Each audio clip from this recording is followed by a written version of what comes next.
I'm Mark Dunlea, and I'm with the Brooklyn Green and the Green Party of New York State. And we are here today to stand in solidarity with the Wall Street occupation, which we've been helping out. The Wall Street occupation understand that the biggest issue is democracy and the lack of it in the United States. And it's time to end the rule of the 1% so that the 99% can in fact get jobs and education, housing and health care. Very good. Now, is there a particular message that you would like from the Greens to everybody that's watching this right now? What would you like to say to them all? Well, as I said earlier, people understand that we have a country where the 1% is ruling over the 99%. And, you know, continuing to vote for the Democrats is continuing to vote for the 1%. And it's time for a real revolution in this country, which means throwing out the two corporate parties and starting over again.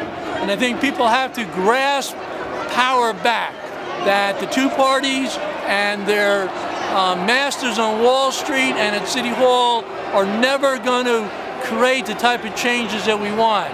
If we want to deal with climate change, if we want to protect abortion rights, if we want gay rights, if we want jobs for all Americans, then we have to organize to make that occur, and you got to do that outside the two-party system. And that's why we're so excited to see, not only here today in Wall Street, but in Boston and Albany and Chicago and San Francisco, that hopefully this is the beginning of a real people's movement.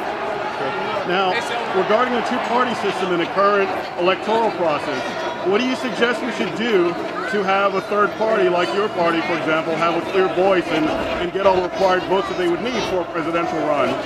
Well, I always say there's only one way to peace, and that is peace. Peace is the way to peace. And if you want a third party, start organizing it, start voting for it, and run as a candidate. Instead of allowing these hand-picked representatives of corporate class to pretend that there's a beans of difference between the Democrats and Republicans, go out there and run as a Green candidate. We have a ballot line here in New York State. It makes it a lot easier for people to run.